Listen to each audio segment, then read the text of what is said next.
네, 매일 아침 꼭 챙겨야 할 뉴스 딱 3개만 골라서 깊게 들여다봅니다. 뉴스 세계 시간인데요. 화요일에는 시사인의 김동인 기자와 함께합니다. 어서 오세요. 네, 안녕하세요. 시사인 김동인입니다. 네, 그리고 박지훈 변호사 모셨습니다. 어서 오세요. 네, 안녕하십니까? 네, 김종배의 시선집중 유튜브 라이브로 진행이 되고 있습니다. 유튜브에 들어가셔서 김종배의 시선집중 검색하시면 되고요.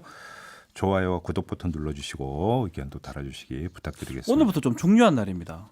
청취율 조사 기간이에요. 어제부터 계속 그러네. 중요한 날이거든요. 근데 네. 그래서 꼭 말씀을 좀 인사들 오늘 많이 하셨는데 네.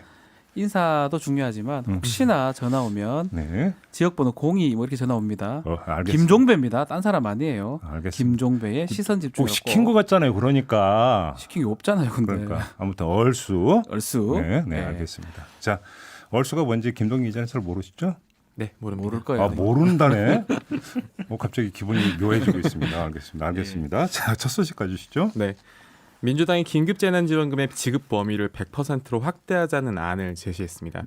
이 총선 후 전 국민을 대상으로 늘리겠다는 건데요. 어제 이해찬 민주당 대표가 부산 선대위에서 이 같은 안을 공론화했습니다. 네네.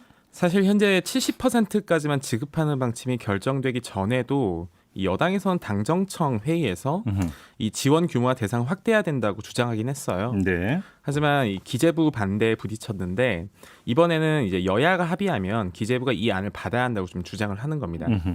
여야 모두 지금 이 긴급재난지원금의 지급 범주를 확대하자는 안을 앞다퉈서 제안을 하고 있는데요. 네. 야당에서도 황교안 미래통합당 대표가 1인당 50만 원 안을 지난 5일에 언급한 바 있고요. 그러니까 황교안 대표가 이 이야기를 하면서 자락을 까니까 네. 바로 그냥 이해찬 대표가 받아서 치고 나갔다 이렇게 정리해도 되는 거 아닌가요?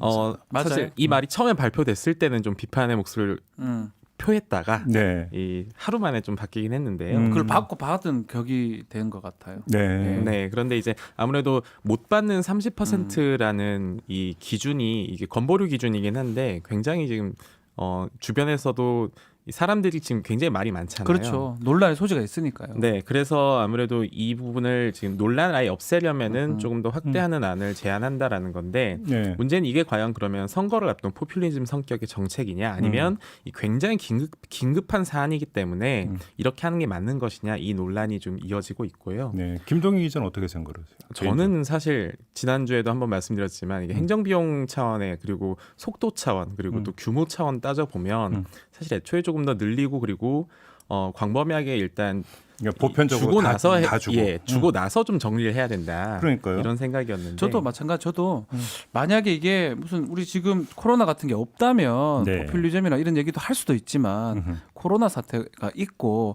그것 때문에 경기가 엄청 침체된 상황이거든요. 그리고 주기 위해서 계속 다른 뭐 얘기를 하고 행정 비용이 들면 오히려 논란이 되기 때문에 네. 일괄 지급이 지금 상황에서는 맞지 않나. 그러니까요. 그래서 얘기를 했었고요. 그러니까 얼핏 보면 그 민주당이나 미래통합당이나 그 100%다 주자라고 네. 하는데 공감대가 형성이 된 것 같은데 근데 그 한꺼풀만 벗겨 보면 이 재원 조달 방식에 그렇죠. 상당한 차이가 있어요. 네. 지금 문제는 여기서 여야가 합의를 볼 수 있냐가 이제 오히려 포인트 아니겠습니까? 완전 다른 재원을 자체를 민주당은 추가로 하려고 그러고 지금 미래통합당은 기존 예산을 바꾸자 재편성하자는 거거든요. 그렇죠. 근데 재원 문제가 사실 아주 명확하게 지금 이 안이 그 구성돼 있지는 않아요. 그래서 뭐 가령 민주당 같은 경우에는 13조 원으로 좀 늘리자라는 얘기인데 그 13조 원은 어떻게 편성할 것인가에 대해서는 물론 이건 이 기재부와 협의를 해야 되는 부분이기 그렇죠. 때문에 거기까지 언급을 하진 않은 거고요. 네.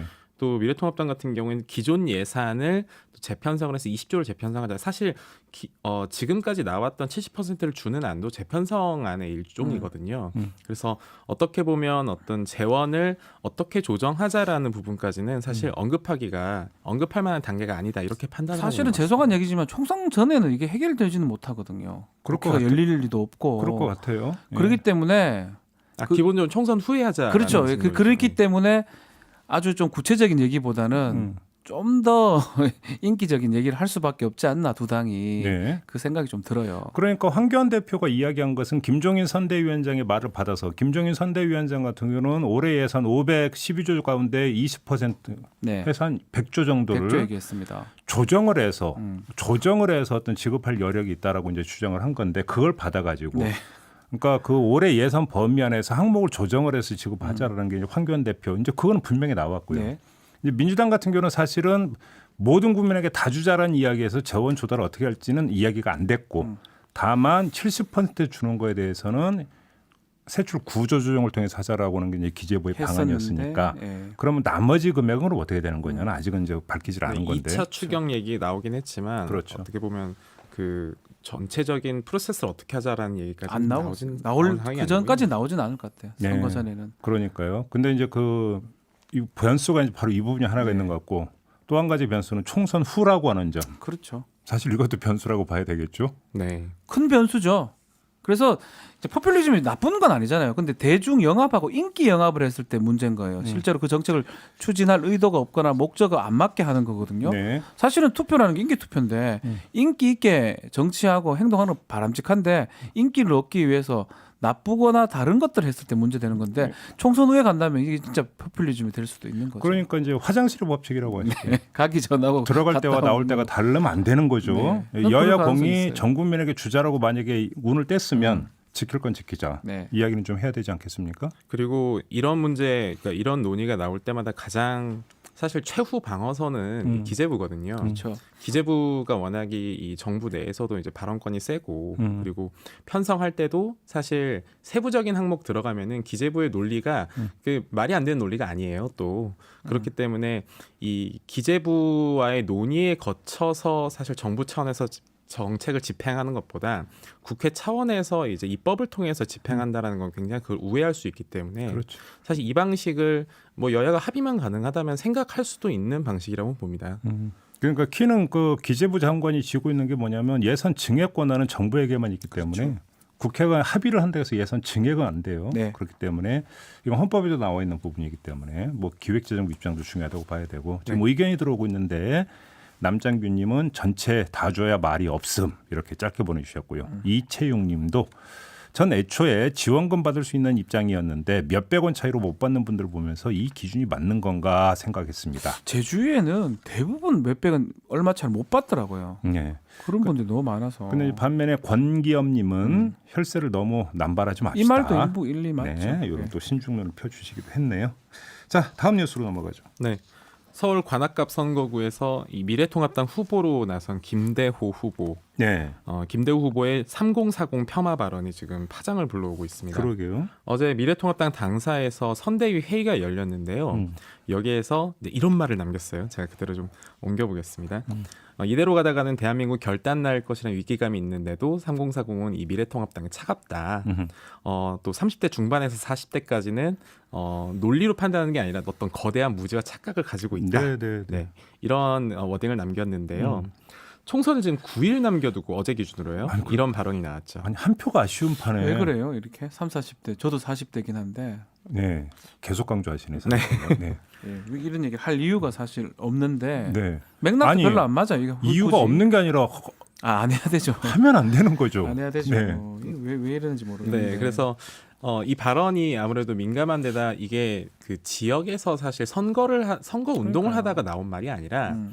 이 중앙당 차원의 어떤 행사를 마련해 준 거예요. 맞아요. 그러다 보니까 중앙당에서 기자들이 많이 모여도 스포트라이트를 받을 수 있는 일부러 사실 자리를 깔아준 건데 네. 그 자리에서 이 발언을 남긴 거죠. 음, 그래서 이 발언의 민감함을 바로 당 지도부에서 인지를 하고 또 곧바로 진화에 나섰는데요. 네. 회의 끝나자 김종인 위원장이 이 개인의 발언을 당의 입장처럼 보도하지 말아달라 이렇게 얘기하거나 네. 황교안 대표도 부적절한 발언이었다 이렇게 수습하려고 했는데 또 계속 이 문제가 되다 보니까 네. 선대위 차원에서 엄중 경고 조치도 내려졌습니다. 이게 본인도 뭐 사과문을 올렸고. 황교안 대표도 뭐 자꾸 그랬기 때문에 이게 뭐 징계를 하거나 이러지는 못할 거예요. 아마 본인도 얘기를 좀 많이 했기 때문에. 그리고 뭐 이제 사실 여당 같은 경우도 그 이낙연 선대위원장 같은 경우는 물론 이제 그 리허설 과정이라고 네. 합니다만 우한 코로나라고 했다고 해서 네. 또 보도가 되기도 실수했죠. 했고 네. 이해찬 대표도 이제 부산 가서 부산이 초라하다라는 요새 발언을 예전에 해가지고 초라했는데 뭐 이렇게 얘기했어요. 뉴스를 네. 타기도 했는데요. 선거 막판으로 갈수록 사실은 말 실수 네. 하나가 이제 얼마나 이제 표심을 요동치게 할 수도 있다라는 이게 점. 선거가 우리가 원하는 사람 찍기보다는 네. 원하지 않는 사람을 안 뽑는 거거든요. 상대 입장에서는 상대가 실수해 주기를 지금 바라고 있는데 네. 뭐라도 증폭시킬 건데 이렇게 눈에 띄는 실수를 해버리면 네. 증폭이 될 게 뻔한데 네. 지금부터 막말 정말 중요한 것 같아요. 말 하나하나가. 그러니까요. 특히나 뭐 어떤 지역구나 유권자에 대해서 폄하하는 어떤 이런 어떤 직격성 발언 같은 절대 경우는 안 말 됩니다. 그대로 그 직격탄으로 되돌아오기 때문에 특히 지난 선거에서 이게 이런 역사들이 좀 있습니다. 지난 선거에서는 인천과 부천에 대한 어떤 폄훼 발언, 이부망천이었죠, 예, 이른바. 그 발언이 한번 문제가 된 적이 있었고요. 음. 또 그리고 이 예전에 사실 이 세대론을 특히 언급하는 문제에서는 굉장히 지금 여당 차원에서 안 좋은 기억이 하나 있어요. 그 예전에 이제 노인 폄하 발언 이 문제가 정동영 후보 예, 당시 그때 열린우리당 컸죠. 대표였죠. 엄청 컸죠. 예, 이 발언이 굉장히 논란이 된 적이 있었기 때문에 사실 이거에 대한 트라우마가 있을 겁니다. 정치권 내에서도요. 그러게요. 자, 마지막 뉴스로 가죠. 네. 배달 주문 앱인 배달의 민족 많이 사용하시죠. 네. 이 배달의 민족이 수수료 논란이 거세지면서 결국 업체 측이 공식 사과를 했습니다. 네네. 배달의 민족 측은 4월 1일부터 주문별로 이 수수료를 5.8%를 부과하는 이 일종의 오픈 서비스를 지금 시작을 했는데요. 네. 여기서 중요한 게 주문은 별로라는 부분이에요. 기존에 이제 정액제 월 88,000원 정도의 광고료 방식이었는데 이거를 변경을 한 겁니다. 이 배민 측은 일부 업소가 이 기존 제도를 좀 남용해서 광고 노출을 좀 독식하는 사례가 있었다. 네. 그래서 빈틈이 있었기 때문에 바꾼 거다라고 하지만 업주들 입장에선 사실 코로나19로 지금 가장 어려움이 큰 상황에서 네. 하필 이럴 때 부담을 늘렸다. 이렇게 비판이 되었죠. 그러게 어제 저희가 이 문제와 관련해서 소상공인연합회 쪽 연결해서 입장 들어봤는데요. 마침 배달의 민족 쪽에서 또 입장을 밝히고 싶다는 연락이 왔습니다. 잘 그래서 됐네요. 뭐 거두절미하지 않고 하고 거두절미를 해야죠. 하고 바로 배달의 민족 물어봐야 쪽에 될것 입장을 좀 같은데. 들어보도록 하겠습니다. 두 분과는 여기서 좀 예. 마무리할게요. 박지훈 변호사, 김동인 기자 두 분과 함께했습니다. 고맙습니다. 감사합니다. 고맙습니다. 이슈의 핵심을 꿰뚫는 예리한 시선, 믿고 듣는 진품 시사 김종배 시선 집중.